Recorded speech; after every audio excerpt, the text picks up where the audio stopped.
یہ سورۃ القدر ہے، یہ ہے در حقیقت نزول قرآن کا جو وقت ہے، جو معین کیا اللہ تعالیٰ نے۔ کب یہ قرآن اس کا آغاز ہوا نزول کا، یا پورا قرآن جو ہے لوح محفوظ سے سماع دنیا تک اتار دیا گیا۔ اور سورۃ البینہ کا مقصد، سورہ کا مرکزی مضمون کیا ہے کہ مقصد رسالت کا ہے، اللہ کے رسول کیوں بھیجے؟ لم یکن الذین کفروا من اہل الکتاب والمشرکین منفکین حتی تأتیہم البینہ رسول من اللہ یتلو صحفا مطہرۃ فیہا کتب طیبہ۔ تو یہ 4 سورہ جو ہے اس کے لیے نبوت اور رسالت کا عنوان نہایت مهم ہے۔ اس کے بعد پھر جو 4 سورتیں آنے والی ہیں، پھر وہ 4 سورہ ہے انذار آخرت، سورۃ الزلزال، اذا زلزلت الارض زلزالها واخرجت الارض اثقالها وقال الانسان ما لها۔ اس کے بعد سورۃ العادیات، پھر سورۃ القارعہ، القارعہ ما القارعہ وما ادراک ما القارعہ۔ اس کے بعد سورۃ التکاثر، الہاکم التکاثر حتی زرتم المقابر کلا سوف تعلمون ثم کلا سوف تعلمون۔ یہ گویا کہ انذار آخرت پر 4 سورتیں مشتمل ہیں۔ تو ان 4 سوروں میں اول و آخر مضمون یکساں ہو گیا، وہ بھی آخرت سے متعلق سورۃ التکویر، سورۃ الانفطار، سورۃ الانشقاق اور سورۃ التطفیف، اور یہ بھی سورۃ الزلزال، پھر سورۃ العادیات، پھر سورۃ القارعہ، پھر سورۃ التکاثر۔ تو اول و آخر کا مضمون وہی ہے کہ جو اس تمام گروپ کا مرکزی عمود ہے، انذار آخرت۔ لیکن درمیان میں یہ 3-4 سورے جو آئے ہیں، ان میں حکیمانہ مضامین ہیں، نبوت و رسالت کے مقاصد کا تذکرہ ہے، پھر یہ کہ نور و ظلمت جو باطن میں بھی ہے اور خارج میں بھی، اس کے حوالے سے نہایت معرفت اور حکمت کے موتی ہے قیمتی کہ جو اس 4 سورے میں آیا۔ اب اس تمہید کے بعد صرف یہ نوٹ کر لیجئے کہ سورۃ القدر کا جوڑا جو ہے اصل میں وہ سورۃ البینہ ہے۔ ان میں کیا نسبت ہے؟ سورۃ القدر جو ہے وہ آغاز نزول قرآن کے ذکر پر مشتمل ہے، انا انزلناہ فی لیلۃ القدر، اور سورۃ البینہ مقصد نزول قرآن پر مشتمل ہے، کیوں نازل کیا گیا یہ قرآن۔ معاذ اللہ، میں صرف بات واضح کرنے کے لیے لفظ استعمال کر رہا ہوں، یہ اللہ کی کوئی ہابی نہیں ہے، کتابیں اتارنا یہ کوئی اللہ کا شغل نہیں، مشغلہ نہیں۔ کیوں اتارا ہے؟ مقصد ہے عظیم، تاکہ دودھ کا دودھ اور پانی کا پانی جدا ہو جائے، تاکہ منفک ہو جائیں جنہوں نے کفر کیا ہے، جن کے اندر کجی ہے، جن میں زہر ہے، جن کے اندر خباثت ہے، وہ علیحدہ ہو جائے، حتی یمیز الخبیث من الطیب، جن کی فطرت سلیم ہے، صالح ہے، وہ علیحدہ ہو جائے۔ لم یکن الذین کفروا من اہل الکتاب والمشرکین حتی تأتیہم البینہ۔ یہ تمییز نہیں ہو سکتی تھی جب تک کہ بینہ نہ آ جائے، اور بینہ کیا ہے؟ رسول من اللہ یتلو صحفا مطہرۃ فیہا کتب طیبہ۔ وہ جو نقشہ مولانا حالی نے کھینچا ہے کہ اتر کر حرا سے سوئے قوم آیا اور ایک نسخہ کی یا ساتھ آیا، یہ دونوں مل کر رسول اور کتاب دونوں مل کر بینہ ہے۔ ایک بات ان دونوں کے مابین جو قدر مشترک کے طور پر ہے اسے نوٹ کر لیجئے کہ ان دونوں کے بارے میں اختلاف ہے کہ یہ مکی ہے یا مدنی ہے۔ اگرچہ سورۃ القدر کے بارے میں غالب رجحان جو ہے وہ یہ ہے کہ یہ مکی ہے، لیکن رائے موجود ہے کہ یہ مدنی ہے۔ سورۃ البینہ کے بارے میں غالب رجحان یہ ہے کہ یہ مدنی ہے، لیکن یہ رائے بھی موجود ہے کہ یہ مکی ہے۔ یہاں تک کہ ام المومنین حضرت عائشہ صدیقہ رضی اللہ تعالی عنہا کی رائے یہ آئی ہے کہ یہ بھی مکی صورت ہے، مدنی نہیں ہے، اگرچہ اس کا جو انداز ہے، اس میں جو الفاظ استعمال ہوئے ہیں، اس کا جو اسلوب ہے وہ یقیناً بہت مشابہ ہے مدنی صورتوں کے ساتھ۔ اہل کتاب کا ذکر خاص طور پر یہ جو ہے زیادہ جلی انداز میں جو آیا ہے وہ تو مدنی صورتوں میں آیا ہے، لیکن یہ کہ یہ رائے موجود ہے، اور سب سے بڑھ کر میرے نزدیک اہمیت کی حامل بات یہ ہے کہ ام المومنین حضرت عائشہ صدیقہ رضی اللہ تعالی عنہا کی رائے بھی ہے۔ لیکن ان دونوں میں قدر مشترک کے طور پر صرف اس وقت ذکر کر رہا تھا کہ یہ بات بھی ہے کہ دونوں میں اختلاف ہے، دونوں کے بارے میں کہ آیا یہ مکی صورتیں ہیں دونوں یا مدنی صورتیں ہیں۔ میرے نزدیک جو چیز راجح ہے، کیونکہ یہ دونوں اقوال موجود ہیں سلف میں، اب ہمارے لیے صرف ترجیح کا مسئلہ ہے کہ ہم کس کو راجح سمجھتے ہیں، کس کو مرجوح سمجھتے ہیں۔ میرے نزدیک راجح یہی ہے کہ یہ دونوں صورتیں مکی ہیں، اور میں مولانا امین حسن اصلاحی صاحب کی اس بات سے متفق ہوں کہ قرآن حکیم میں جو یہ مکی اور مدنی صورتوں کا معاملہ آیا، یہ 7 گروپوں کی شکل ہے۔ ہر گروپ میں آغاز میں 1 یا 1 سے زائد صورت مکی ہوگی، اختتام 1 یا 1 سے زائد مدنی پر ہوگا۔ پہلی صورت سورہ فاتحہ مکی اور 4 صورتیں نہایت طویل، بقرہ اور آل عمران اور نساء اور مائدہ مدنی۔ اس کے بعد 2 صورتیں مکی، 2 مدنی، انعام اعراف یہ مکی، انفال اور توبہ یہ مدنی۔ اس کے بعد 14 صورتیں سورہ یونس سے لے کر سورہ مومنون تک یہ مکی ہے، اور 1 صورت تنہا سورہ نور یہ مدنی ہے۔ پھر 8 صورتیں آتی ہیں کہ جو مکی ہیں، پھر 1 صورت آتی ہے اور وہ مدنی ہے، وہ سورہ احزاب۔ اس طریقے سے مکی اور مدنی صورتوں کے 6 گروپ کو ہم پڑھ چکے ہیں۔ اس لیے کہ وہ تو سورہ تحریم پر چھٹا گروپ ختم ہو چکا ہے، اب یہ 7واں گروپ ہے۔ اور اگر یہ اصول صحیح ہے جو مجھے صحیح معلوم ہوتا ہے، اگرچہ یقینی طور پر تو بات نہیں کی جا سکتی، حتمی انداز میں نہیں کہا جا سکتا، لیکن میں اپنے اتفاق رائے کا اظہار کر رہا ہوں کہ مولانا امین حسن اصلاحی صاحب کی رائے سے مجھے اتفاق ہے کہ یہ 7واں گروپ بھی اسی طرح ہے کہ اس کی اکثر و بیشتر صورتیں مکی، آخر میں صرف مدنی آئیں گی، درمیان میں نہیں ہو سکتا معاملہ، ورنہ تو پھر یہ کہ گروپوں کی وہ ترتیب جو ہے وہ ڈسٹرب ہو جائے گی، پھر وہ 7 گروپ نہیں رہیں گے، 8 بن جائیں گے یا 9 بن جائیں گے، جو بھی شکل اس کی۔ اس اعتبار سے، اور مجھے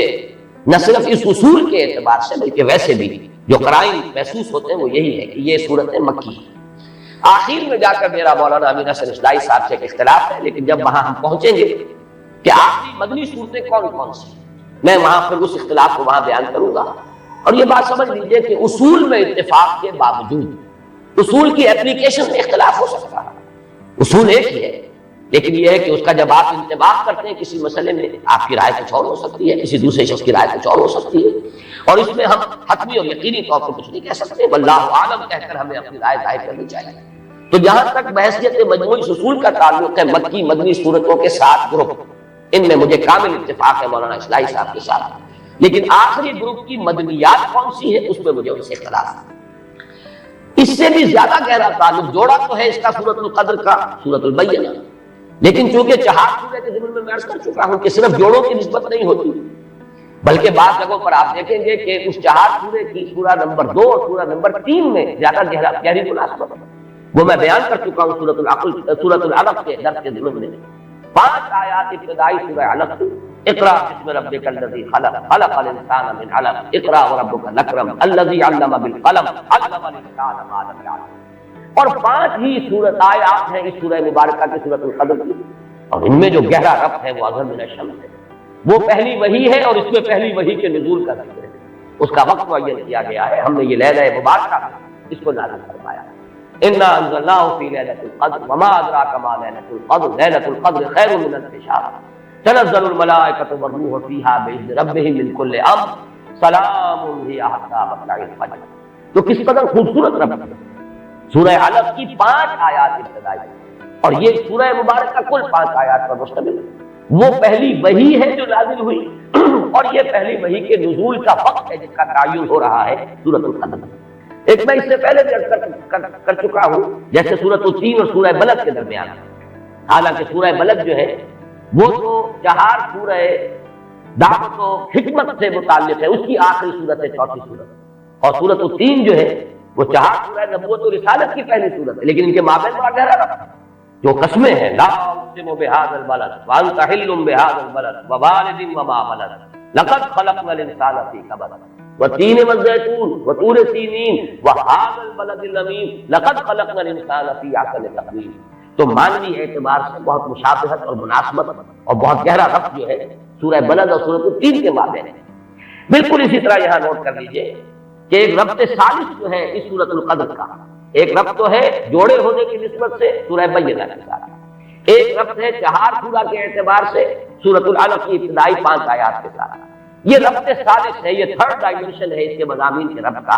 اور وہ آپ نے نوٹ کر لیا ہوگا، میں نے ابتدا میں تلاوت جو کی ہے سورۃ القدر کی،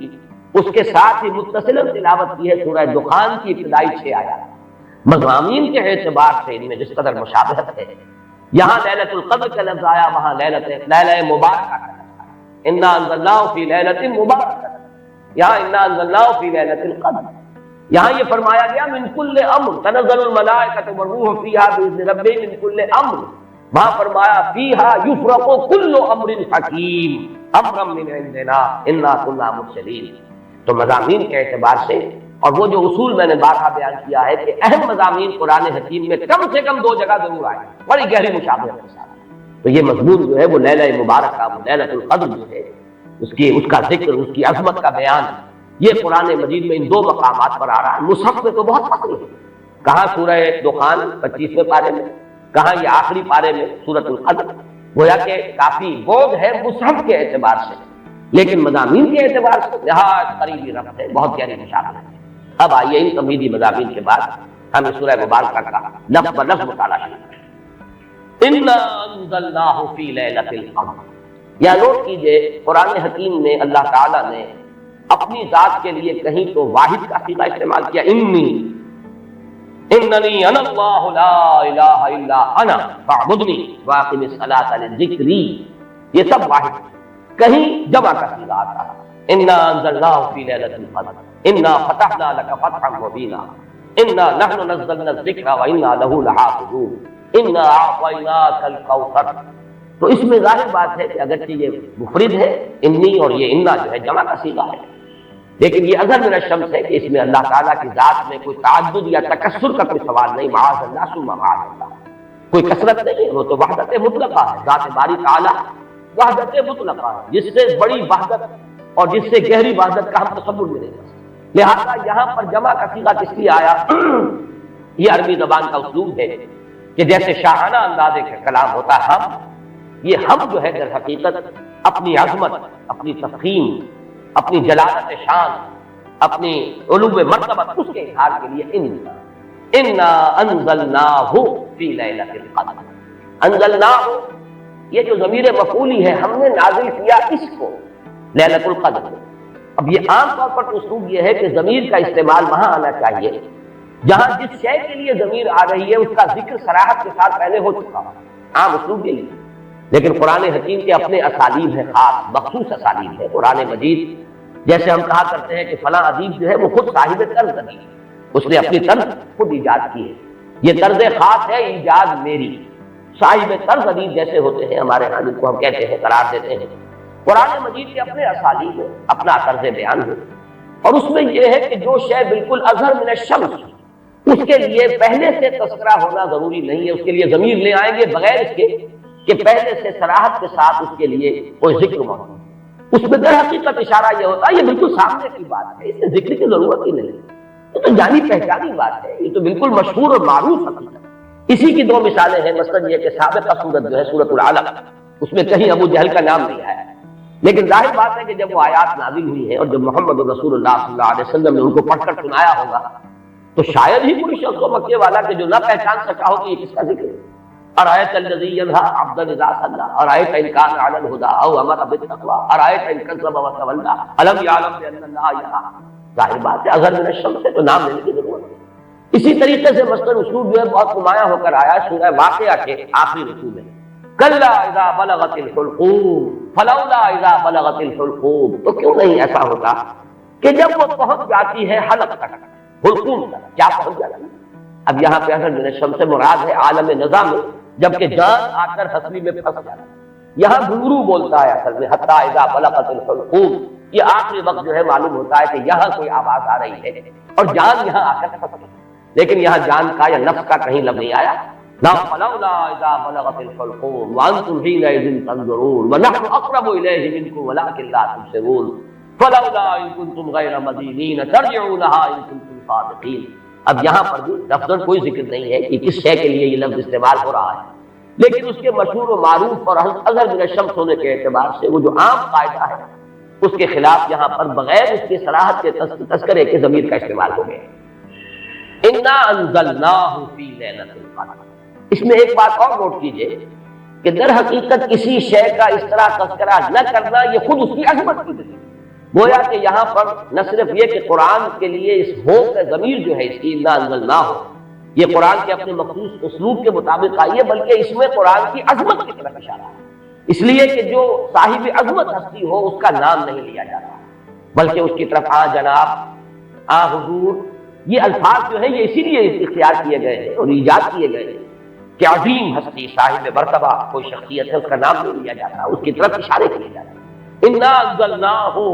ہم نے اسے نازل فرمایا. معلوم یہ ہوا کہ اس میں عظمت قرآن کی طرف بھی ایک اشارہ کیا جا رہا ہے.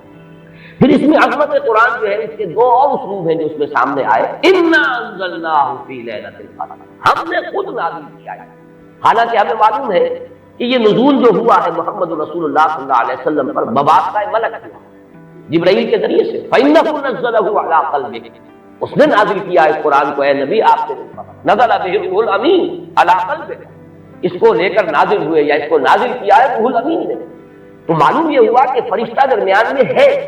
لیکن یہ جیسے کہ کہا کہ انہ لقول رسول کریم ذی قوۃ عند ذی العرش مکین مطاع ثم امین، یہ سورہ تکویر میں یہ مضمون آ چکا ہے اور آج کئی مرتبہ اس سورت کا نام ہم نے لیا ہے 4 سوروں کی تعین سے ضرورت. تو یہ سب کچھ کس لیے کہ معین طور پر یہ بات واضح ہو جائے کہ قرآن مجید کی تنزیل محمد رسول اللہ صلی اللہ علیہ وسلم پر بواسطہ ملک ہوئی،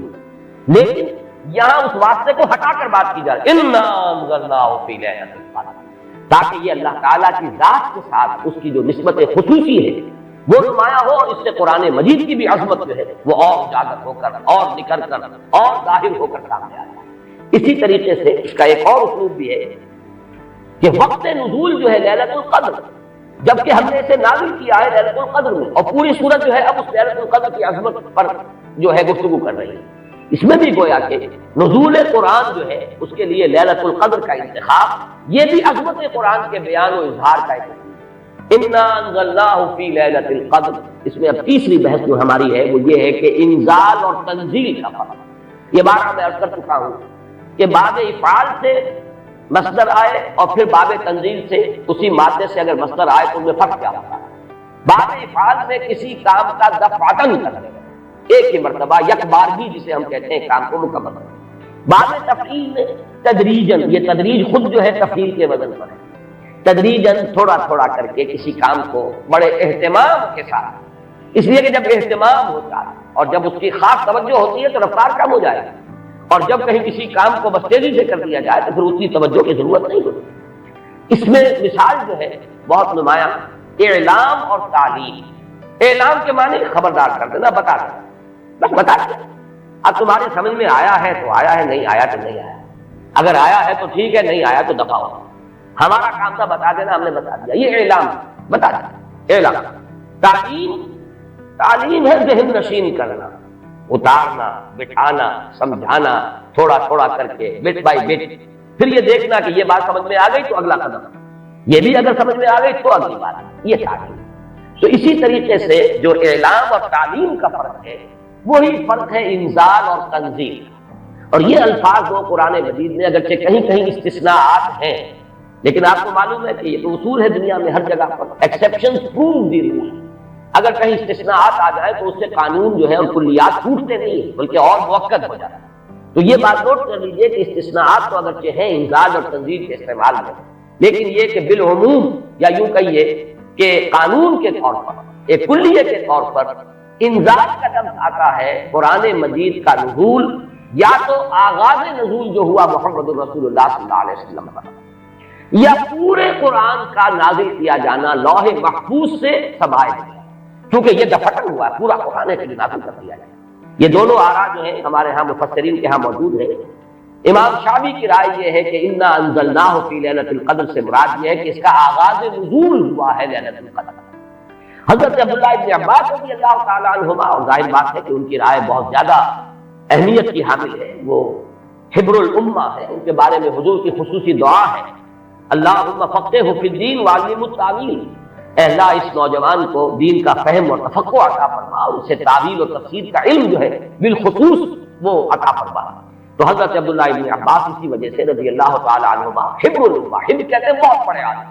حالانکہ وہ نوجوان تھے، لیکن یہ کہ ان کی رائے یہ ہے کہ اس سے مراد یہ ہے کہ پورا قرآن حکیم لوح محفوظ سے سمائے دنیا تک لیلۃ القدر میں نازل کر دیا گیا. یہ کام دفعتاً ہوا، اسی لیے لفظ انزال آیا. وہ لیلۃ القدر کا تذکرہ ہو رہا ہے تو انا انزلناہ فی لیلۃ القدر. پھر یہ کہ رمضان مبارک میں وہ لیلۃ القدر ہے تو شہر رمضان الذی انزل فیہ القرآن، یہاں پر جو مجہول کا صیغہ ہے وہی باب سے آیا ہے. لیکن حضور پر جو قرآن کا نزول ہوا ہے تو سب کو معلوم ہے کہ 22 برس میں اس کی تکمیل ہوئی ہے، تھوڑا تھوڑا کر کے نازل ہوا ہے. پہلی آیتیں 5 نازل ہوئی جو ہم پڑھ چکے ہیں پچھلے درس میں، اس کے بعد 7 آیتیں نازل ہوئی سورہ نون کی، اس کے بعد 7 آیتیں نازل ہوئی سورہ مزمل کی، اس کے بعد 7 آیتیں نازل ہوئی سورہ مدثر کی، اس کے بعد 7 آیتوں پر مشتمل نازل ہوئی سورہ فاتحہ، اس کے بعد 5 آیتیں پر مشتمل سورت نازل ہوئی سورۃ اللہ. تو یہ نجمن یہ تقریباً 22 برس میں جا کر اس کی تکمیل ہوئی ہے تنزیل. اب یہاں لفظ تنزیل ہوتا ہے فَإِنَّهُ نَزَّلَهُ عَلَىٰ قَلْبِكَ، اے محمد آپ کے قلب پر جو ہے یہ تنزیل کے طور پر آیا ہے، نجمن آیا ہے، تھوڑا تھوڑا کر کے آیا ہے، رفتہ رفتہ آیا ہے، تدریجاً آیا ہے. بلکہ یہ بحث تو کئی بار آ چکی ہے کہ حضور کو تو اشتیاق رہتا تھا، آپ چاہتے تھے کہ جلدی جلدی قرآن نازل ہو، اور آپ جو ہے شکوہ بھی کرتے تھے حضرت جبرائیل سے کہ آپ دیر دیر سے اور وقفہ ڈال کر آتے ہیں، جس کی کہ پھر قرآن مجید میں ہی مذکور ہے سورہ مریم میں، جو ان کی طرف سے ایک وضاحت آئی ہے وَمَا نَتَنَزَّلُ إِلَّا بِأَمْرِ رَبِّكَ، اور پھر اس کے علاوہ دوسرے مقام پر وَلَا تَعْجَلْ بِالْقُرْآنِ مِن قَبْلِ أَن يُقْضَىٰ إِلَيْكَ وَحْيُهُ، اے نبی جلدی نہ کیجیے، قرآن مجید کی آپ پر تنزیل جو ہے اس کے اندر جو وقت اور جو اس کے اندر وقفے ہیں یہ اللہ تعالیٰ کی حکمت کے تحت ہیں، اور ان کے اندر حکمت مثبت ہے، لہذا آپ جلدی نہ کریں وَلَا تَعْجَلْ بِالْقُرْآنِ مِن قَبْلِ أَن يُقْضَىٰ إِلَيْكَ وَحْيُهُ۔ تو اس اعتبار سے نوٹ کر لیجئے کہ تنزیل جو ہے وہ محمد الرسول اللہ صلی اللہ علیہ وسلم پر نزول قرآن کے لیے، اور انزال ہے قرآن مجید کا دفعتاً نازل ہو جانا، اور اس میں یہ سمجھتا ہوں کہ زیادہ جو قوی رائے ہے وہ حضرت عبداللہ ابن عباس رضی اللہ تعالیٰ عنہما کی ہے کہ یہاں جس انزال کا ذکر کیا جا رہا ہے وہ لوح محفوظ، اور یہاں ذرا گن لیجیے قرآن مجید میں لوح محفوظ کے لیے دو الفاظ اور بھی آئے، انہ فی ام الکتاب لدینا لعلی الحکیم، یہ ام الکتاب میں ہے، وہ ہے اصل جڑ، وہ ہے اصل کتاب۔ یہ تو نقول ہے، جیسے کہ میں نے بارہا کہا ہے کہ فیصلہ جو ہے جج کے ہاتھ کا لکھا ہوا محفوظ ہے، آپ نقل حاصل کر سکتے ہیں، وہ نقل مطابق اصل جو ہے وہ آپ کو مل جائے گی، لیکن یہ کہ اصل فیصلہ تو وہ ہے جو جج نے اپنے ہاتھ سے لکھا ہے اور وہ محفوظ ہے۔ اسی طریقے سے اصل قرآن کو جس کو کہا گیا فی کتاب مکنون لا یمسہ الا المطہرون، تو کتاب مکنون، لوح محفوظ، ام الکتاب، یہ تین جو ہے مختلف اسلوب ہے اس حقیقت کو بیان کرنے کے لیے کہ اس عالم امر میں، وہ ساتھ میں آسمان سے بھی اوپر کہیں کوئی ہے جس کی حقیقت کو اس وقت ہم نہیں سمجھ سکتے، وہ لوح محفوظ ہے، وہ ام الکتاب ہے، وہ کتاب مکنون ہے، وہاں سے یہ پورا قرآن نازل کر دیا گیا دفعتاً واحدہ، جملتاً واحدہ، لیلۃ القدر میں، کہ جو کہ رمضان مبارک کی ایک شب تھی، سمائے دنیا تک، وہاں سے پھر فرشتے نے اس کو تدریجاً جو بھی اس کے نزول کے لیے حکمت معین تھی اللہ تعالیٰ کے علم میں، اس کے مطابق اس کو نازل کیا محمد رسول اللہ صلی اللہ علیہ وسلم۔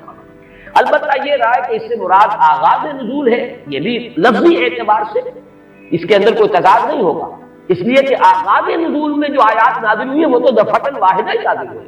اقرأ بسم ربک الذی خلق، خلق الانسان من علق، اقرأ وربک الاکرم الذی علم بالقلم، علم الانسان ما لم یعلم۔ تو یہ تو ظاہر ہے کہ ایک ہی وقت میں 5 آیات نازل ہوئی، لہذا امام شافعی کی رائے جو ہے وہ بھی جہاں تک کہ لغوی بحث ہے اس کے اعتبار سے اس کو رد نہیں کیا جا سکتا، لیکن یہ کہ جیسا کہ میں نے عرض کیا ہمارے لیے زیادہ اہمیت کا قول جو ہے وہ حضرت عبداللہ ابن عباس کا ہے رضی اللہ تعالی عنہما۔ اب آئیے لیلۃ القدر، انا انزلناہ فی لیلۃ القدر، اس میں قدر سے مراد کیا ہے؟ قدر کی رات۔ بعض حضرات نے تو بڑی آسانی کی ہے کہ ترجمے میں کہہ دیا ہم نے اسے شب قدر میں نازل کیا، ظاہر بات ہے کہ ترجمے میں تو آسان ہے، لیل کی جگہ شب کا لفظ آئیے اور اس کے ساتھ قدر کے لفظ کو جو کا تو رکھ دیجئے۔ یہی وجہ ہے کہ اردو میں ترجمہ کرنا، اردو میں درس دینا قرآن کا بہت آسان ہے، لیکن کوئی ایسی اجنبی زبان ہو کہ جس کے الفاظ سرے سے مناسبت نہ رکھتے ہو عربی زبان کے الفاظ کے ساتھ، وہاں بہت مشکل ہو جاتا ہے۔ اب اگر آپ انگریزی میں ٹرانسلیٹ کریں گے اس کو تو آپ کو کوئی مفہوم معین کرنا پڑے گا، کوئی ایک لفظ سلیکٹ کرنا پڑے گا، آپ قدر کے لفظ کو تو وہاں پر ریٹین نہیں کر سکتے، تو بہت مشکل ہو جائے گا ان زبانوں میں، چونکہ ہماری زبان جو ہے اس میں تو اکثر و بیشتر اصطلاحات جو ہے وہ تو قرآن مجید کی جو کی تو منتقل ہوگی۔ تقویٰ کا لفظ ہے تو جو کا تو ہے، ایمان کا لفظ ہے تو جو کا تو ہے۔ اس اعتبار سے اردو میں ترجمہ یا اردو میں درس قرآن دینا بہت آسان ہے، لیکن کسی اور زبان میں کہ جس کا کوئی بھی ربط نہ ہو اردو کے ساتھ، عربی کے ساتھ، فارسی کے ساتھ، بہت مشکل ہے۔ اس قدر سے مراد کیا ہے؟ اس کے ضمن میں 3 آراء ہے کہ جو ملتی ہیں، 2 بہت مشہور ہیں، تیسری ذرا ایک شاذ رائے ہے، لیکن یہ کہ بہرحال وہ بھی میں چاہتا ہوں کہ آپ کے علم میں آ جائے۔ قدر سے مراد ایک تو یہ ہے کہ یہ تقدیر الامور، یہ رات وہ ہے کہ جس میں 1 سال کے لیے مقادیر اور تقدیروں کا تعین ہو جاتا ہے۔ اگرچہ ایک لفظ میں نے استعمال غلط کر دیا جملے میں، تعین تو وہ ہو چکا ہے ازل، اللہ تعالیٰ کے علم ازلی میں تو وہ چیزیں پہلے سے موجود ہیں، کب کس وقت کس شے کو ظہور پذیر ہونا ہے،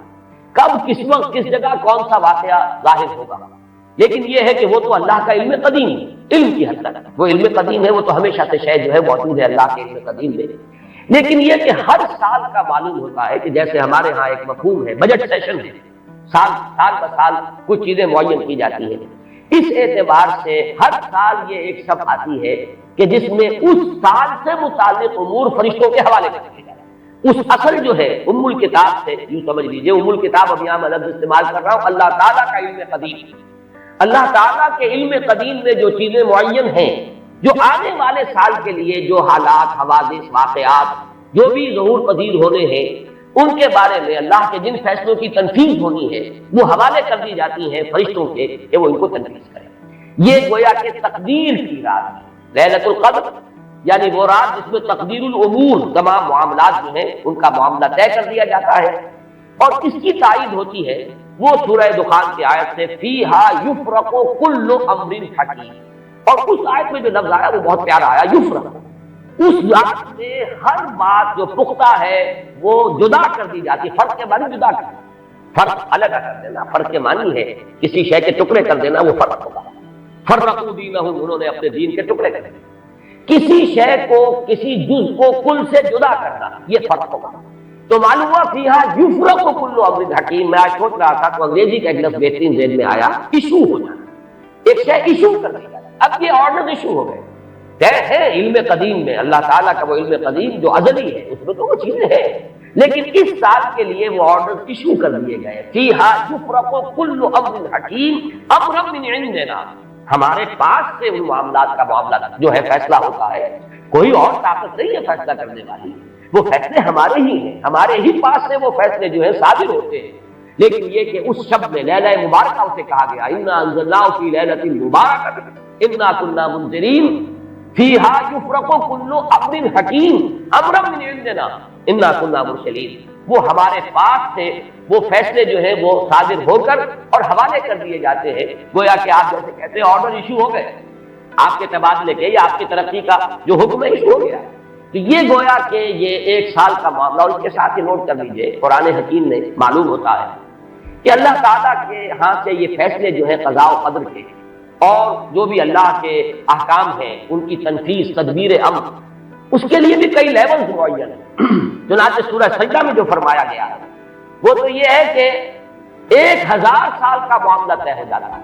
یدبر الامر من السماء الى الارض ثم يعرج الیہ فی یوم کان مقدارہ الف سنۃ مما تعدون، تمہاری تعداد اور تمہاری گنتی اور تمہارے حساب اور تمہاری تقدیر سے جو 1000 سال بنتے ہیں، اللہ تعالیٰ کی تدبیر امر اس کے حساب سے ہوتی ہے، اور پھر اس کی تکمیل کے بعد پھر ملائکہ جو ہے اس کی جو رپورٹ ہے وہ لے کر اللہ تعالیٰ کے حضور میں حاضر ہوتے ہیں۔ یہ کہا جا سکتا ہے کہ جیسے ہم یہ سمجھتے ہیں کہ 7 آسمان ہیں، ان 7 آسمانوں کے ساتھ اللہ تعالیٰ کا یہ جو تدبیر امر کا معاملہ ہے کہ جو سمائے دنیا ہے اس پر وہ سالانہ ایشو ہو رہے ہو احکام قضاء و قدر کے، اور وہی ہے کہ جو پھر اس سال کے دوران ان کی تنفیذ ہو جاتی ہے۔ اور اگر اس سے آگے 100 برس کی کوئی پلاننگ ہے تو وہ دوسرے کہیں آسمان پر، اور اس سے اوپر اگر کوئی 1000 برس کی پلاننگ ہے تو وہ اس سے کہیں اوپر کے آسمان پر،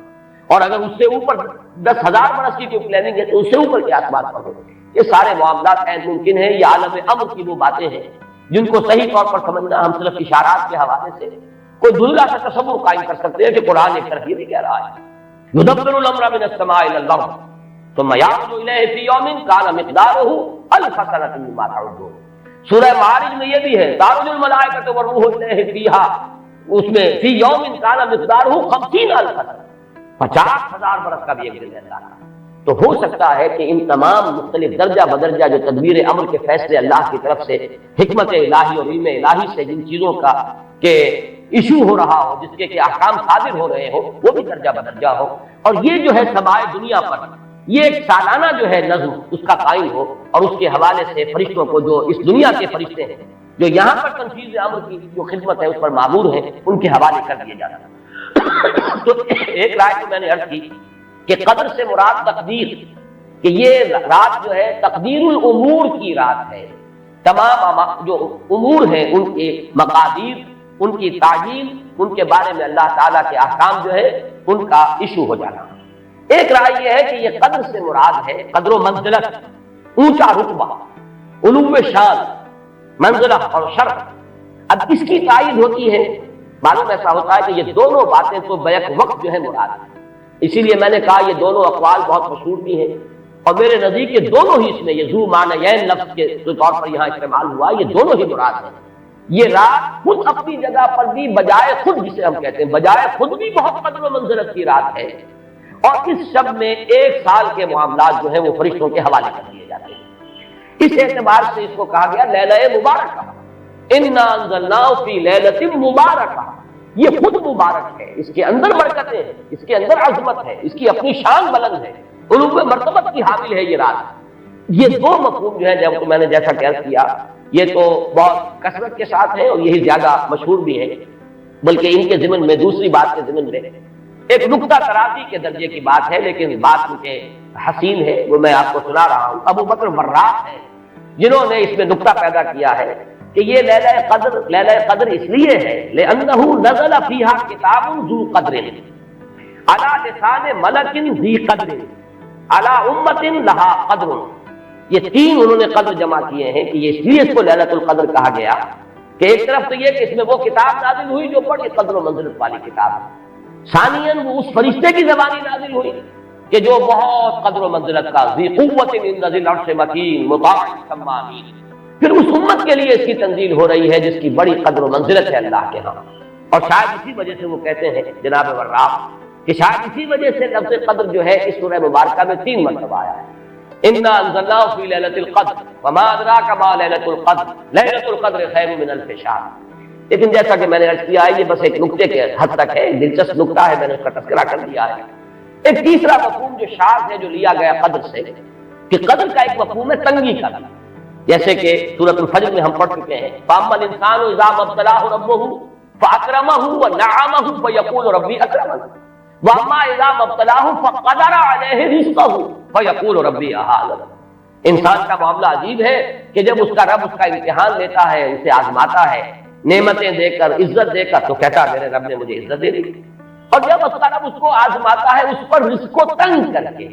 تو وہ کہتا ہے میرے رب نے مجھے ذلیل کر دیا۔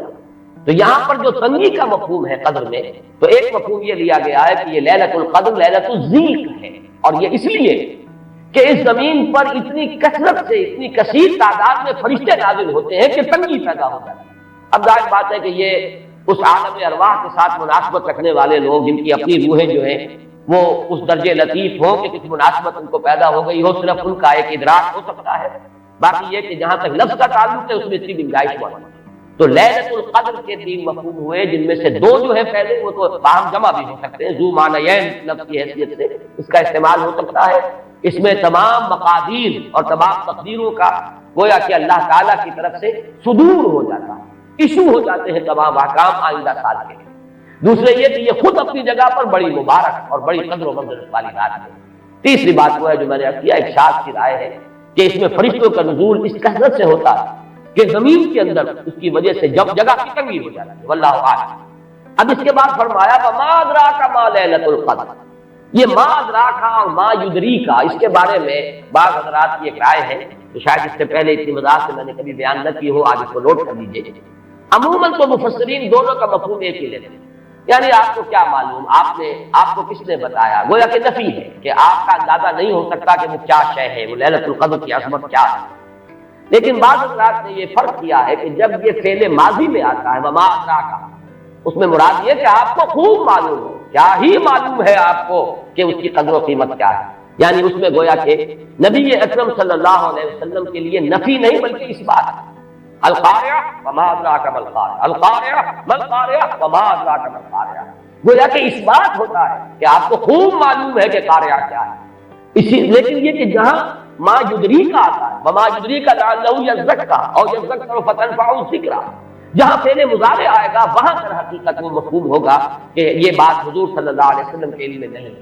آپ کو کیا معلوم، ہو سکتا ہے کہ وہ نصیحت اخذ کرتا، اس کو تزکیہ حاصل کر لیتا، تو اس کے اندر تو نفی ہو سکتی ہے کہ اس وقت آپ کے علم میں وہ بات نہیں۔ لیکن یہ بھی ایک تو یہ کہ ایک علمی نکتہ ہے اور اس میں ذرا باریک قسم کی نحوی بحث ہے، میں خود اپنا مقام یہ نہیں سمجھتا کہ اس قسم کی باریک نحوی بحثوں میں کوئی حتمی رائے قائم ہے۔ دوسرے یہ کہ اس سے ہماری حد تک کوئی فرق واقع نہیں ہوتا، فرق اگر واقع ہوتا ہے تو محمد الرسول اللہ صلی اللہ علیہ وسلم کے بارے میں واقع ہوتا ہے کہ اگر وما ادراک آیا ہے تو گویا کہ اس بات ہے کہ حضور کے علم میں وہ بات ہے، اور وما یدریک ہے تو گویا کہ اس میں نفی ہے کہ وہ بات حضور کے علم میں نہیں ہے۔ لیکن ہمارے لیے تو دونوں حالتوں میں نفی ہی نفی ہے، ہمیں کیا معلوم قارعہ کی اصل حقیقت ہمیں کیا اندازہ ہو سکتا ہے، ليلۃ القدر کی اصل عظمت کا ہمیں کیا اندازہ ہو سکتا ہے، قرآن کی عظمت و فضیلت کا ہمیں کیا اندازہ ہو سکتا ہے۔ ہمارے اعتبار سے وہ بحث جو ہے وہ محض ایک اکیڈمک اور ایک علمی بحث بن کر رہ جاتی ہے، اس کا کوئی فرق واقع نہیں ہوتا۔ اب اس کے بعد سوال پیدا ہوتا ہے کہ یہ رات جو ہے مخفی کیوں رکھی گئی، تعین کے ساتھ کچھ معلوم نہیں یہ رات کون سی رات ہے، اس کا جواب تو میں بعد میں دوں گا کہ اس میں جو آراء ہے مختلف، لیکن یہ کہ اس کو کیوں مخفی رکھا گیا اس پر کچھ پیاری باتیں ہیں جو مفسرین نے کہی ہیں۔ پہلی بات تو یہ کہ جتنی عظیم چیزیں ہیں ان سب کو مخفی رکھا تھا۔ قیامت کب آئے گی؟ مخفی آئے گی، یہ یقینی ہے۔ کب آئے گی؟ یہ تو ان امور میں سے ہے کہ جس کا علم نبی اکرم صلی اللہ علیہ وسلم کو بھی نہیں دیا گیا، جبرائیل کو بھی نہیں دیا۔ چنانچہ حدیث جبرائیل میں واضح طور پر الفاظ موجود ہیں، وَمَا الْمَسْئُولُ عَنْهَا بِأَعْلَمَ مِنَ السَّائِلِ، کچھ معلوم نہیں، نہ سائل کو معلوم نہ مسئول کو معلوم قیامت کب آئے۔ اب یہ عظیم حقیقت مخفی رکھا گیا اور اس کا خاص طور پر ذکر کیا گیا سورہ طٰہٰ میں، اکاد اخفیھا لتجزیٰ کل نفس بما تسعیٰ۔ اگر تعین کر دیا جاتا تو جو قریب کے زمانے کے لوگ ہوتے وہ تو خوب پھر محنت کرتے آخرت کے لیے، اور ذرا پھاٹنے والے ہوتے وہ ذرا تصاہل کرتے اس کے بارے میں۔ اس کو رکھا گیا ہے، تلوار لٹکی ہوئی ہے، کسی بھی وقت گر سکتی ہے، جیسے گلوٹین کبھی اگر آپ نے دیکھا ہو جس طریقے سے اس کا چھرا گرتا ہے، کسی بھی وقت گر سکتی ہے، لہذا ہر وقت چوکس رہو، چوکس میں رہو، جیسے کہ صحابہ کرام کی شان معلوم ہوتی ہے بعض روایات سے کہ ذرا تیز ہوا چلتی تھی تو وہ سمجھتے تھے قیامت آ رہی ہے۔ اس درجے استحزاز تھا اعصاب کے اوپر، اس کا اتنا اثر تھا کہ ذرا تیز دھکڑ چلا اور انہوں نے سمجھا قیامت آ رہی ہے۔ تو اس طریقے سے قیامت کو مخفی رکھا گیا، اکاد اخفیھا لتجزیٰ کل نفس بما تسعیٰ۔ نہ آج سے 100 برس پہلے والوں کو معلوم تھا کہ قیامت کب آئے گی، نہ آج والوں کو معلوم ہے، نہ اگر ابھی دنیا کی عمر ہے ابھی 100 برس اور تو قیامت سے ایک دن پہلے بھی شاید یقینی طور پر معلوم نہ ہو سکے کہ کل قیامت آ رہی ہے، تاکہ ہر وقت جو ہے امتحان اتنا ہی شدید رہے، اتنا ہی کڑا امتحان رہے ہر ایک کے لیے، لتجزیٰ کل نفس بما تجزیٰ بما تسعیٰ، تاکہ ہر بھی نفس کو بدلہ ملے اس کی سعی کے مطابق۔ اسی طریقے سے موت کا وقت معلوم نہیں، وما تدری نفس بأی ارض تموت، کہاں موت آئے گی کچھ معلوم نہیں، کہاں موت آئے گی، کب موت آئے گی کچھ معلوم نہیں۔ اسی طرح نوٹ کیجئے صلاۃ الوسطیٰ، حافظوا علی الصلوات والصلاۃ الوسطیٰ معین نہیں، اس کے لیے آراء اگرچہ ہے، اکثر آراء جمع ہو گئی ہے صلاۃ العصر کے بارے میں، لیکن تعین سے حتمی طور پر نہیں کہہ سکتے۔ یہ رائے بھی ہے کہ کوئی بھی معین نہیں، تمام نمازیں جو ہے وہ صلاۃ الوسطیٰ کے حکم نہیں، بہترین نماز کوشش کرو کہ پوری محافظت کرو، صرف نماز کی نہیں، بہترین نماز، ہر نماز تمہاری بہترین نماز ہونی چاہیے، ہر روز روز عید ہو، ہر شب شب برات، اگر اللہ تعالیٰ کے ساتھ کوئی قلبی ربط ہے تو ہر دن جو گزر رہا ہے وہ روز عید ہے، اور ہر شب جو گزر رہی ہے وہ شب برات ہے۔ لیکن اگر وہ کہ انسان کو غفلت اس کے قلب پر طاری ہے تو وہ عید کا دن بھی اس کے لیے ایک عام دن ہے، اور شب برات بھی اس کے لیے ویسی ہی ایک رات ہے جیسی کہ ہر روز آتی ہے اور چلی جاتی ہے۔ اس اعتبار سے اس کو بھی خاص جو ہے معین نہیں کیا گیا صلاۃ الوسطیٰ کو۔ اسی طرح بعض روایات میں جو آتا ہے اس میں اعظم اللہ کا ایک نام ایسا ہے کہ اس کے واسطے سے اللہ سے جو بات مانگی جائے وہ رد نہیں، لیکن وہ کون سا نہیں بتایا گیا۔ اقوال ہیں، اندازے ہیں، حی و قیوم پر زیادہ، الحی القیوم پر زیادہ لوگوں کا جو ہے وہ اجماع ہوا ہے، لیکن یہ کہ یقین سے نہیں کہہ سکتے۔ تو اسی میں اس کو بھی نوٹ کر لیجئے کہ اس کو مخفی رکھا گیا ہے لیلۃ القدر کو۔ لوگ زیادہ سے زیادہ محنت کریں، زیادہ سے زیادہ مشقت کریں، اس کے لیے جو بھی اس کی قدر و منزلت سے کسی درجے میں آگاہ ہے، وہ اگر معین ہی ہو جاتا کہ ایک شب یہ ہے تو پھر تو سب کے سب اس رات میں محنت کر لیتے، باقی راتیں جو ہیں وہ پھر سونی اور ویران گزرتی۔ لیکن یہ کہ مطلوب یہ ہے کہ زیادہ سے زیادہ راتیں آباد ہوں، زیادہ سے زیادہ راتوں میں ذکر ہو، عبادت ہو، دعا ہو، اس لیے اس کو مخفی رکھا گیا۔ یہ حکمت ہے۔ اس میں بھی ایک عجیب نقطہ ہے جو امام راضی رحمۃ اللہ علیہ نے بیان کیا ہے، اور حوالہ اگرچہ نہیں دیا اس حدیث کا، لیکن ایک روایت کے حوالے سے بات بیان کی کہ اس کے ظاہر نہ کرنے میں بھی اللہ کی ایک شفقت اور رحمت ہے بندوں کے حق میں، اس لیے کہ اس کی قدر جتنی زیادہ ہے اتنی ہی اس کی ناقدری پر سزا ہوگی۔ اگر معلوم ہو کہ یہ شب ہے اس کی ناقدری کو انسان کرے تو گویا کہ پھر وہ اتنا ہی زیادہ مورد عقاب اور مورد سزا بن جائے گا۔ اس کے لیے ایک بڑا پیارا واقعہ نقل کیا امام راضی نے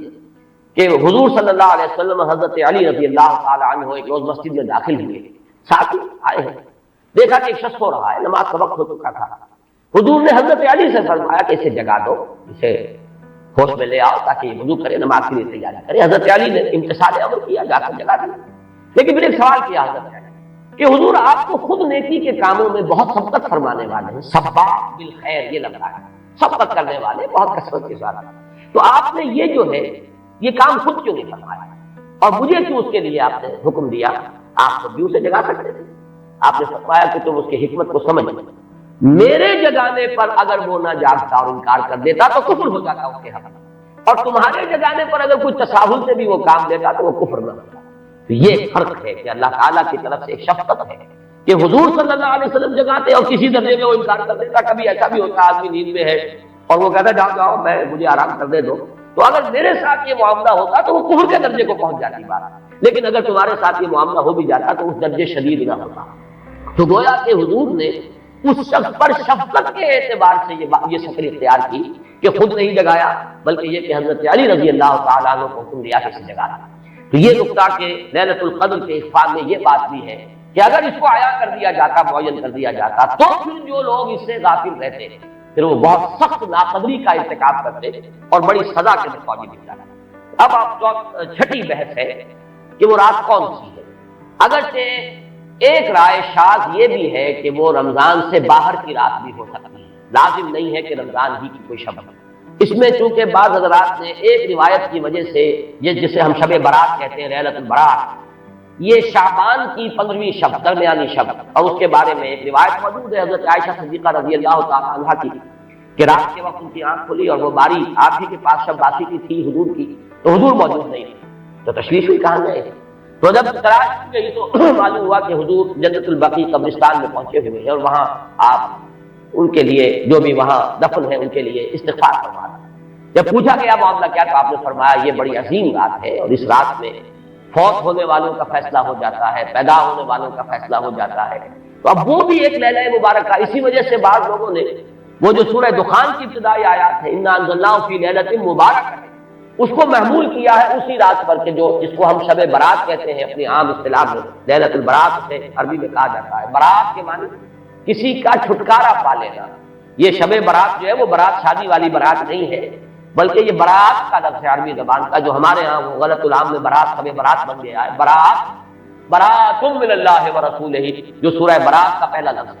کہ چھٹکارا پانا, کہ وہ رات بھی ایسی ہے کہ اس میں انسان استغفار کرے اور اللہ تعالیٰ سے اپنے گناہوں کی معافی مانگے تو اپنے آپ کو جہنم سے چھٹکارا دلا سکتا ہے, وہ شب برات. اس اعتبار سے کچھ لوگوں نے گمان کیا کہ شاید لیلۃ القدر اور لیلہ مبارکہ اس حدیث کی روح سے وہی شب ہے. وہ ظاہر بات ہے کہ خارج از رمضان مبارک ہے, اور یہ کہ اس کے علاوہ بھی بعض آراء ہیں, لیکن یہ آراء جو ہے شاذ کے درجے میں. میں یہ کہہ سکتا ہوں کہ تقریباً اجماع ہے اس پر کہ یہ رات رمضان مبارک ہی کی ایک رات ہے. اس کی دلیل ایک تو یہ کہ القرآن یفسر بعضہ بعضا کے اصول کے مطابق قرآن مجید کے اندر سورہ بقرہ میں واضح کر دیا گیا شہر رمضان الذی انزل فیہ القرآن, رمضان مبارک کا مہینہ وہ ہے کہ جس میں قرآن نازل کیا گیا. اور یہاں فرمایا انا انزلناہ فی لیلۃ القدر,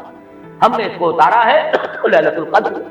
ان دونوں کو جوڑیے تو اس کا ایک لا محالہ جو ایک انیویٹیبل رزلٹ نکلتا ہے وہ یہی ہے کہ یہ لیلۃ القدر رمضان مبارک ہے. دوسری اس کی تائید ہوتی ہے وہ مشہور حدیث جس کو الحمدللہ کہ ہم نے بہت عام کیا ہے. رمضان مبارک کی آمد سے قبل کوشش ہوتی ہے ہر سال جو ہے اس کی یاد دہانی کرا دی جائے. ایک طویل خطبہ جو حضور نے دیا تھا, خطبنا رسول اللہ صلی اللہ علیہ وسلم فی آخر یوم من شعبان, یہ حضرت سلمان فارسی رضی اللہ تعالیٰ عنہ سے مروی ہے کہ حضور نے شعبان کے آخری دن ہمیں خطبہ ارشاد فرمایا یا ایھا الناس قد اظلکم شہر عظیم شہر مبارک شہر فیہ لیلۃ خیر من الف شہر. لوگوں آگاہ ہو جاؤ,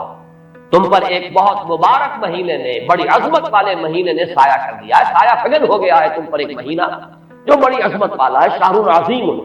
جو بڑی برکت والا ہے, شہر مبارک. اور تیسرا جملہ اس میں یہی ہے شہر فیہ لیلۃ خیر من الف شہر, وہ مہینہ کہ جس میں ایک رات وہ بھی ہے کہ جو 1000 مہینوں سے افضل. ان دونوں چیزوں کے حوالے سے تقریباً دلائل بھی موجود ہیں, اور ویسے یہ کہ جیسا کہ میں عرض کر چکا ہوں اجماع ہے کہ یہ رمضان مبارک ہی کی ایک شب ہے. لیکن رمضان مبارک کی کون سی شب ہے, اس پر بعض مفسرین نے تو لکھا ہے کہ 40 قول. چنانچہ صاحب تفسیر مظہری قاضی ثناء اللہ پانی پتی نے, میں نے وہ تفصیل تو نہیں پڑھی کہ 40 قول, لیکن امام راضی نے جو 9 قول نقل کیے ہیں وہ میں تیزی کے ساتھ آپ کو سنا دیتا ہوں. ابن رزین رحمہ اللہ کا قول یہ ہے کہ رمضان کی پہلی شب ہے. حضرت حسن بصری رحمۃ اللہ علیہ, یہ ہے تابعین میں سے, اس لیے میں رضی اللہ عنہ نہیں کہہ رہا, رحمۃ اللہ علیہ. حضرت حسن بصری رحمۃ اللہ علیہ کی رائے ہے کہ یہ 17ویں شب, یعنی وہ شب کہ پھر جس کے اگلے دن جو ہے وہ غزوہ بدر ہوا ہے, یوم الفرقان. حضرت انس رضی اللہ تعالیٰ عنہ مرفوعاً روایت کرتے ہیں کہ یہ 19ویں شب ہے.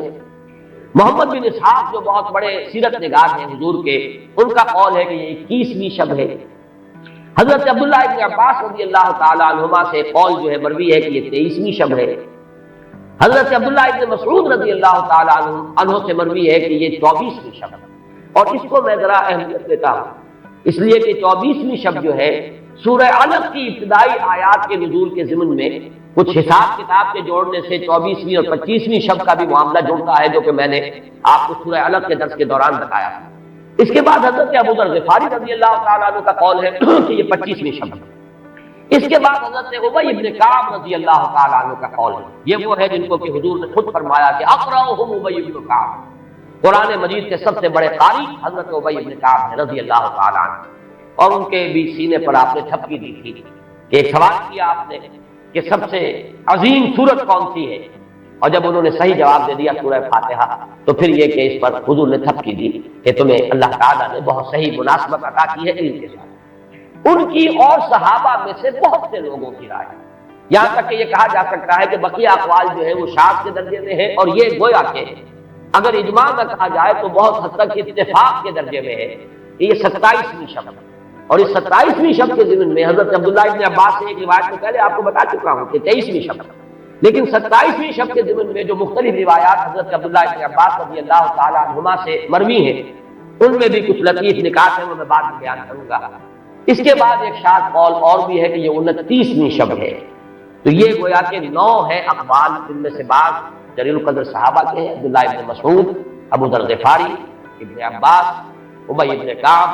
لیکن یہ ہے کہ سب سے زیادہ جو اتفاق اگر اجماع نہ کہا جائے تو 27ویں شب پر۔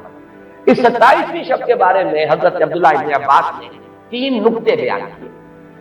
ایک نقطہ تو یہ ہے کہ یہ پوری سورہ مبارکہ جو ہے سورۃ القدر، اس میں 30 الفاظ ہیں،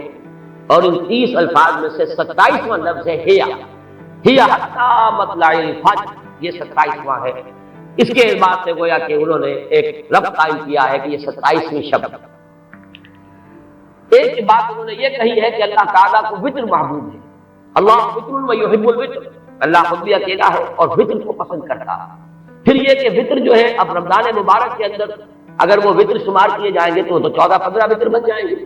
لیکن اس میں چونکہ آخری عشرے کے بارے میں بہت سی روایات جو ہے ان کا تقریباً اجماع ہو جاتا ہے کہ آخری عشرے میں، تو آخری عشرے میں بھی 5 وطر آئیں گے، 21ویں، 23ویں، 25ویں، 27ویں، 29ویں۔ لیکن حضرت عبداللہ ابن عباس کہتے ہیں کہ 7 کا حصہ اللہ تعالیٰ کو بہت پسند ہے، اور بہت سی چیزیں جو ہے عالم تکوینی میں بھی اور عالم تشریعی میں بھی بہت سی چیزیں وہ ہے کہ جو 7 کے حصے کے ساتھ وابستہ ہیں۔ 7 آسمان ہے، 7 زمینیں ہیں، ہفتے کے 7 دن ہیں، طواف کے 7 شوط ہیں، سعی بین صفا والمروہ وہ بھی 7 مرتبہ ہے، ادھر سے ادھر، ادھر سے ادھر 7۔ اسی طریقے سے سجدے کے اعضاء بھی 7 ہیں، تو اس سے انہوں نے پہلے وطر اور وطر کے بعد 7 کا حصہ رمضان کے آخری عشرے کی وطر راتیں اور ان میں 7ویں رات یعنی 27ویں شب وہ اپنے اس حساب کتاب سے دی۔ اور جب انہوں نے یہ بات بیان کی تو حضرت عمر رضی اللہ تعالی عنہ نے ان کی تحسین کی۔ آخری بات اور بھی کہی گئی ہے کہ لیلۃ القدر جو ہے اس کے اندر حروف جو اگر شمار کیا جائے تو 9 بنتے ہیں، اور یہ لیلۃ القدر اس سورہ مبارکہ میں 3 مرتبہ آیا ہے۔ انا انزلناه في ليلة القدر وما ادراك ما ليلة القدر ليلة القدر خير من الف شهر۔ اس اعتبار سے بھی 3 کو ضرب دی جائے 9 سے تو وہ بھی 27 کا نام بنتا ہے۔ بہرحال یہ میں نے جیسا کہ عرض کیا تھا کہ ان کا کوئی تعلق نہ صرف سے ہے، نہ نحو سے ہے، نہ روایات سے، لیکن بہرحال حضرت عبداللہ ابن عباس کا ایک ذوق ہے، اس کو آپ ذوقی باتیں بھی کہہ سکتے ہیں، لیکن یہ کہ حضرت عبداللہ ابن عباس کی ذوقی بات ہے، لہذا اس کا کم سے کم تذکرہ ہو جانا چاہیے۔ ایک بحث یہ ہے کہ آہیا باقیۃ ام لا، کیا یہ رات جو اس کی عظمت تھی یہ باقی ہے یا صرف وہی رات جو تھی جس میں کہ قرآن مجید نازل کیا گیا وہی عظمت کی حامل ہے؟ انا انزلناہ فی لیلۃ القدر، یا یہ کہ اب بھی ہر سال یہ رات آ رہی ہے تو اسی عظمت کی حامل ہے، اسی قدر و منزلت کی، اسی برکت کی حامل ہے؟ اس پر بھی تقریباً ایک اجماع ہے کہ یہ لیلۃ القدر باقی ہے، ہر سال۔ اس کے ضمن میں بلکہ میں چاہتا ہوں کہ اپنے قول کی تصحیح کر دوں کہ میں ایک رائے میں نے ابتدائی دور میں بیان کی ہے اپنے بعض خطبات میں، تقاریر میں، اور وہ جیسا کہ ایک خطیبانہ انداز ہوتا ہے قرآن مجید کی عظمت کے بیان کے ضمن میں یہ باتیں، یہ بھی نقطے کے درجے کی باتیں ہوتی تھی اور وہ میں بیان کرتا رہا ہوں کہ قرآن ہے اصل عظمت کی حامل شے، جس رات میں یہ قرآن نازل ہوا وہ لیلۃ القدر بن گئی. گویا کہ لیلۃ القدر کی عظمت جو ہے وہ قرآن کی عظمت سے مستعار ہے. جس مہینے میں یہ نازل ہوا وہ مذہب جو ہے وہ مہینہ جو ہے مبارک ہو گیا، شہر المبارک، اور وہ مہینہ جو ہے وہ روزے کی عظیم عبادت کے لیے مختص کر دیا گیا. اسی طریقے سے جو دن اس کی تعلیم کے لیے خاص کیا گیا، جو جمعے کا دن جو ہے وہ در حقیقت تعلیم قرآن کے لیے، یتلو علیہم آیاتہ ویزکیہم ویعلمہم الکتاب والحکمہ، جو حضور کا عمل تھا اسی کو دوام عطا کیا گیا ہے خطبہ جمعہ کی صورت میں. وہ دن جو ہے وہ سید الایام بن گیا کہ ہفتے کے دنوں میں وہ سردار دن ہے. جمعے کا دن جو ہے وہ سردار ہے تمام دنوں میں. یہ بات اپنی جگہ پر صحیح ہے جہاں تک اصولی اعتبار سے، لیکن میں اس میں جو تصحیح کر رہا ہوں جزوی طور سے وہ یہ ہے کہ لیلۃ القدر کی عظمت جو ہے وہ خود اپنی جگہ پر ہے، فی نفسہا ہے، اپنے ہی مقام پر ہے، اپنی جگہ ہے، بجائے خود، جسے کہتے ہیں فارسی میں بجائے خود عظمت کی حامل. اور اس کی عظمت کا مقام یہ بھی ہے کہ اس میں فیہا یفرق کل امر حکیم، تمام معاملات جو ہے اللہ کے فیصلے جو ہیں ان کو ایشو کر دیا جاتا ہے، وہ گویا کہ حوالے کر دیے جاتے ہیں، وہ فیصلے صادر ہو جاتے ہیں اللہ تعالیٰ کی جناب سے. تو یہ اس کی عظمت قدیم ہے.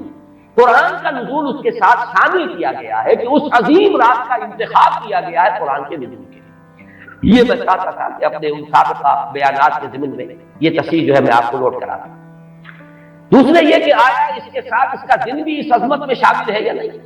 اس میں بھی اکثر مفسرین کا جواب یہ ہے کہ دن شامل ہے، اس لیے کہ قرآن مجید کا حساب کتاب، عرب کی تقویم، اس میں رات بول کر بھی دن رات مراد لیتے تھے اور یوم بول کر بھی دن رات مراد لیتے تھے. یوم بھی 24 گھنٹے کے مجموعے کا نام ہے، اور جب رات کا تذکرہ آتا ہے تو رات بھی در حقیقت دن اور رات کے 24 گھنٹوں پر اس کا جو ہے اطلاق کیا جاتا ہے. جو دن آتا ہے رات کے بعد وہ اس رات کے تابع. اس اعتبار سے یہ عظمت جو ہے صرف شب کے ساتھ نہیں ہے، بلکہ یہ کہ اس کے بعد آنے والا دن جو ہے وہ بھی اسی عظمت کا حامل ہے. اس سے ایک بہت بڑا مسئلہ حل ہو جاتا ہے کہ جو اس دور میں خاص طور پر بہت سے لوگوں کے ذہنوں کو پریشان کر سکتا ہے، اور وہ یہ کہ جب کہ مکے میں یا عرب میں رات ہے تو امریکہ میں وہ دن ہے. وہ دن یا اگر وہ رات آئے گی تو ابھی اس کے کچھ 12 گھنٹے کے بعد وہاں پر رات آئے گی. اس اعتبار سے دن جو ہے وہ بھی جب شامل ہو گیا اس کے ساتھ تو معلوم ہوا کہ کرۂ ارضی کا کوئی حصہ بھی، کوئی نقطہ بھی اس برکت اور اس قدر و منزلت سے محروم نہیں رہے گا. اس لیے کہ دن کے رات کے ساتھ وہ دن جو ہے تمام شامل. اب آئیے کہ یہ خیر من الف شہر اس سے کیا مراد ہے؟ دو باتیں تو اس میں بالکل واضح ہیں. ایک تو اس اعتبار سے کہ اس میں جو عبادت کی جائے، استغفار کیا جائے، ذکر کیا جائے، اس کی قدر و منزلت، اس کے لیے ایک تعبیر ہے، جو انداز اسلوب بیان اختیار کیا گیا وہ یہ ہے، اس سے مراد وہ 1000 مہینے جو ہے گنتی کے 1000 مہینے نہیں ہیں. اس کو جن لوگوں نے حساب کر کے 83 برس اور کچھ مہینے نکالے ہوئے تو وہ در حقیقت یہ حساب کتاب نہیں ہوتا. عربی زبان میں کہیں 100 کہیں 70 کہیں 1000 یہ کثرت کی تعبیر کے لیے آتا ہے. تو معلوم ہوا کہ بہت زیادہ اجر و ثواب ہے عبادت کا، دعا کی قبولیت کا بہت طویل امکان ہے اس شب مبارک میں. اور یہ کہ تقرب الی اللہ کے لیے انسان کو کوشاں ہو تو اس کی پیش رفت جو ہے اس شب میں جو ہے وہ بقیہ دنوں اور بقیہ راتوں کی نسبت سے بہت زیادہ ہو. اس میں جو ایک اشکال پیدا ہوتا ہے ذہن میں کہ آخر کیا سبب ہے کہ بعض خاص جو دن ہے یا بعض خاص مہینے ہیں ان کی جو خاص جو فضیلت ہے، تو اس کو میں سمجھتا ہوں کہ بہت عمدگی سے ہمارے مفسرین نے سمجھایا ہے کہ عالم مادی میں بھی ہم یہ چیز دیکھتے ہیں کہ مناسبت ہوتی ہے. کوئی فصل ہے گندم کی، اب آپ اگر اس کو غلط موسم میں اگر بو دیں گے تو آپ کا بیج ضائع ہو جائے. مناسبت ہے، صحیح وقت ہے اس کا، اسی میں اگر وہ فصل جو ہے وہ بوئی جائے گی تو وہ مثمر ہوگی، اس سے آپ کو فصل حاصل ہو جائے گی. لیکن اگر آپ نے غیر وقت میں وہی بیج بہترین ہو، دانا عمدہ سے عمدہ ہو، زمین اچھی سے اچھی ہو، لیکن یہ کہ موسم اگر آپ نے غلط کر لیا ہے تو گویا کہ مناسبت جو ہے اوقات، دنوں، ایام، راتوں، مہینوں، سالوں، ان کے جو بھی ایک خاص مناسبت ہے نیکی کے ساتھ، خیر کے ساتھ، عالم امر کے ساتھ، روحانیت کے ساتھ، عالم ارواح کے ساتھ، اس کو ہم قیاس کر سکتے ہیں کہ جیسے موسموں اور دنوں کا معاملہ ہے اسی طریقے سے اس عالم ارواح کے اندر اور روحانی عالم کے اندر بھی کچھ ایام ہیں، کچھ دن ہیں، کچھ مہینے ہیں جن کی خصوصی مناسبت ہے. چنانچہ رمضان مبارک کا مہینہ ہے، اسی طریقے سے یہ لیلۃ القدر ہے، اس کے اندر جو ہے قدر و منزلت اللہ نے جو رکھی ہے وہ اس کی ایک خصوصیت ہے جس کو ہم ظاہر بات ہے کہ عالم امر کی اشیاء جو ہے کما حق ہو تو ان کا ادراک اور شعور ہم اس وقت اس زندگی میں اس دنیا میں حاصل نہیں کر سکتے، لیکن اس کی طرف اس تمثیل کے ذریعے سے کچھ نہ کچھ جو ہے رہنمائی ہو جاتی ہے. جیسے کہ قرآن مجید کی عظمت کما حقہ، جیسے کہ وہ عظمت ہے، کما ہیا، کسی انسان کے لیے ممکن نہیں کہ اس کا ادراک اور شعور کر سکے. لیکن مثال دی گئی، لو انزلنا القرآن علی جبل لرأیتہ خاشعا متصدعا من خشیۃ اللہ وتلک الامثال نضربها للناس لعلهم يتفکرون. یہ مثالیں ہم بیان کر دیتے ہیں لوگوں کے لیے کہ جو معاملات، جو امور، جو لطیف حقائق ان کے ادراک و شعور سے ماوراء ہیں، بلندتر ہیں، اس کا کوئی اجمالی اور کوئی مبہم خاکہ تو ان کے ذہن میں آ ہی جائے ایک تمثیل کی مدد سے. اس اعتبار سے اس مادی عالم میں بھی جو موسموں کے اثرات اور ان کی مناسبت یا عدم مناسبت کسی کام کے ساتھ ہے، اس کے حوالے سے ہم سمجھ سکتے ہیں کہ اللہ تعالیٰ نے خاص گھڑیاں، خاص ساعات، جیسے فرمایا گیا کہ جمعے کے دن ایک خاص ساعت ایسی ہے، اب دیکھیے اس کو بھی شمار کر لیجئے، وہ بھی مخفی رکھی گئی ہے کہ وہ ساعت کون سی ہے. ایک خاص ساعت ہے کہ اگر کوئی شخص دعا کرے گا اس گھڑی میں تو وہ رکھ نہیں، لیکن اسے خفیہ رکھ دیا گیا. بعض حضرات کے خیال میں دونوں خطبوں کے درمیان جو وقف جبکہ امام بیٹھتا ہے یہ وقفہ ہے وہ خاص ساعت. بعض حضرات کے نزدیک وہ نماز کے ادا ہونے سے لے کر عصر تک کا وقفہ ہے. لہذا بہت سے حضرات کو آپ نے دیکھا ہوگا کہ وہ جمعے کے روز نماز جمعہ ادا کرنے کے بعد سے عصر تک مسجد میں قیام کرتے ہیں، ذکر اور تلاوت میں مشغول رہتے ہیں. بعض حضرات کے نزدیک اس سے مراد ہے اذان ہونے سے نماز کے ادا ہو جانے تک. اذا نودی للصلاۃ من یوم الجمعۃ فاسعوا الی ذکر اللہ وذروا البیع اور فاذا قضیت الصلاۃ فانتشروا فی الارض، ان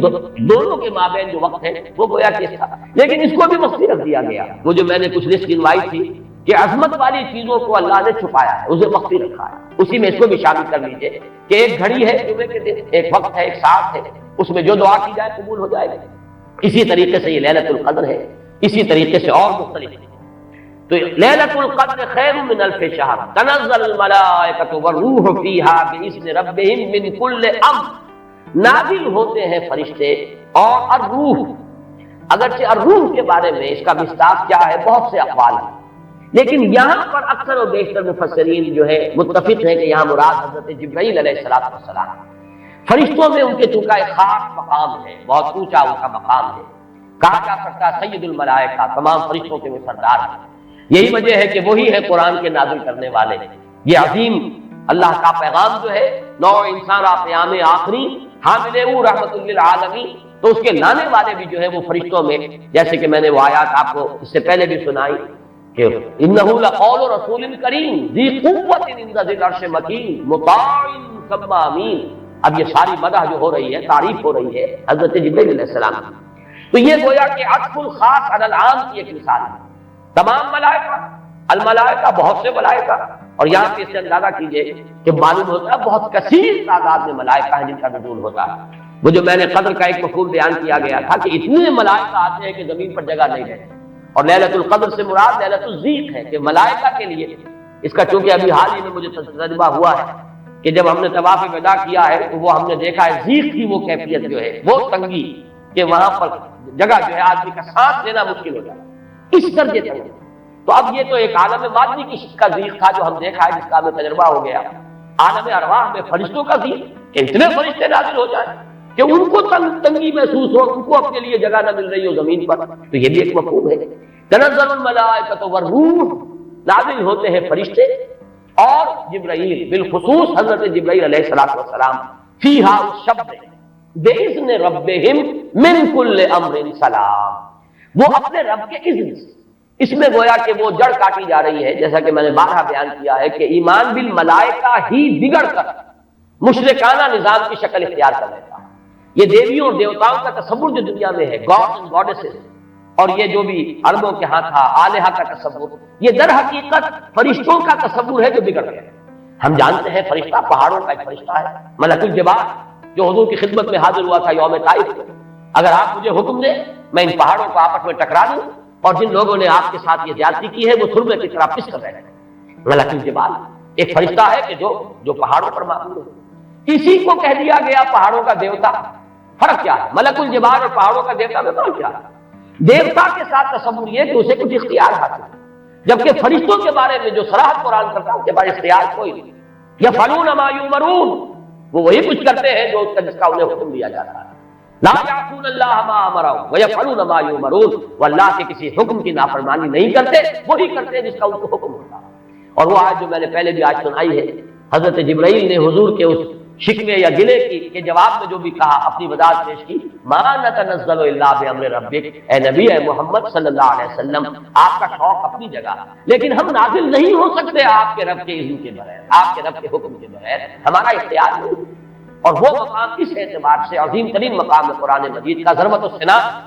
لہو ما بین ایدینا وما خلفنا وما بین ذالک، اللہ ہی کا اختیار ہے اس پر بھی جو ہمارے سامنے ہے، اللہ کے اختیار میں ہے وہ بھی جو ہمارے پیچھے ہے،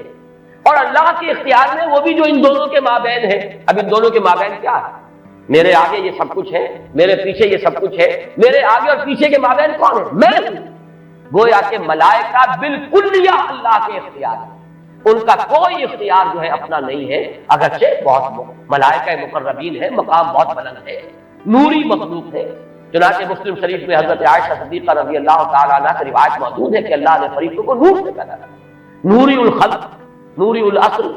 پھر یہ کہ مقربین، اللہ کے بہت قریب قرب رکھنے والے، لیکن اختیار جو حکم ملتا ہے، بس یہ بات پیش نظر رہے تو ایمان بالملائکہ جو لازم ہے ہمارے ایمانیات کا جزو لا ینفع، آمنت باللہ وملائکتہ وکتبہ ورسلہ والیوم الآخر والقدر خیرہ وشرہ من اللہ تعالی والبعث بعد الموت۔ ایمان باللہ کے فوراً بعد ایمان بالملائکہ لازم ہے، لیکن یہ کہ ذرا سا دیکھیے بال برابر ادھر سے ادھر ہو جانے سے وہ جو ہے کہ رفتم کے خاک پاکشم محمل نہا شد النظر، یک لحظہ غافل کا شب و 100 سال راہم دور شد، ایک لحظے کی غفلت جو ہے وہ 100 سال کی دوری ڈال دیتی ہے راستے کے اندر، ایک لحظے کی ذرا سی یہ لفظش جو ہے، اگر ان ملائکہ کے بارے میں یہ تصور قائم ہو جائے کہ یہ بھی صاحب اختیار ہے تو ٹھیک ہے، پھر کچھ دنڈوت ہونی چاہیے، پھر کچھ چڑھاوے چڑھانے چاہیے، پھر ان سے دعائیں کرنی چاہیے، ان سے استغاثہ ہونا چاہیے، ان کو پکارا جانا چاہیے۔ وہ سارا کا سارا شرک کا جو تمہار ہے اب اس کے لیے پورا جواز پیدا ہو گیا اگر ذرا سی یہ علمی غلطی۔ تو اسی لیے یہاں پر خاص طور پر تنزل الملائکۃ والروح فیہا بإذن ربہم، اپنے رب کے اذن سے نازل، از خود نازل نہیں۔ یہی بات ہے کہ جو وہاں فرمائی گئی ہے اس سورہ مبارکہ میں، فیہا یفرق کل امر حکیم امرا من عندنا، ہمارے پاس سے وہ امر جاتا ہے، کسی اور کا اختیار نہیں ہے، امرا من عندنا، اس کا فیصلہ ہم کرتے ہیں، یدبر الامر ہم ہیں، تدبیر امر ہم کرتے ہیں، فیصلہ کرنے والے ہم ہیں، حکم دینے والے ہم ہیں، تقدیر کا تعین کرنے والے ہم ہیں، اس کے لیے حکم ایشو کرنے والے ہم ہیں۔ تو فرمایا امرا من عندنا انا کنا مرسلین، اور ہم ہی ہیں کہ جو بھیجنے والے ہیں، اپنے فرشتوں کو بھیجتے ہیں تنفیذ امر کے لیے، اپنے رسولوں کو بھیجتے ہیں لوگوں کو خبردار کرنے کے لیے، جو کہ اگلی صورت کا مقصد ہے، جو مرکزی مضمون ہے کہ مقصد رسالت ہے کیا۔ تو فرمایا تنزل الملائکۃ والروح فیہا باذن ربہم من کل امر۔ اب دیکھیے کل امر کس طرح یہ الفاظ جو ہے ایک دوسرے کے ساتھ ان دونوں مقامات کے جو ٹیلی کر رہے ہیں۔ انا انزلناہ فی لیلۃ القدر، انا انزلناہ فی لیلۃ مبارکۃ، قدر اور مبارک یہ دونوں ایک دوسرے کے مقابل میں آ رہے ہیں۔ یہاں فرمایا من کل امر، تنزل الملائکۃ والروح فیہا باذن ربہم من کل امر، وہاں فرمایا فیہا یفرق کل امر حکیم امرا من عندنا انا کنا مرسلین۔ اس شب میں ایشو ہو جاتے ہیں تمام معاملات، تمام فیصلے، اور ہوتے ہیں ہمارے پاس سے۔ یہ غالباً جو ہمارے ہاں فیصلے عدالتی فیصلے ہوتے ہیں ان میں بھی خاص الفاظ آتے ہیں کہ یہ عدالت کا اپنا فیصلہ ہے، یہ ہم اپنے فیصلے سے یہ بات جو ہے اس کا تعین کر رہے ہیں۔ تو امرا من عندنا یہ ہمارا فیصلہ ہمارے پاس سے اس کی تعین ہوتی ہے۔ سلام ہی حتی مطلع الفجر، سلام میں ایک تو یہ بات کہ نحوی اعتبار سے کہ اس کا مبتدا محذوف، وہ سلامتی ہی سلامتی ہے، اور سلام کے دو معنی کیے گئے ہیں، ایک تو جو سلام کا یا سلامتی کا ذریعہ، یہ رات سلامتی کی رات ہے،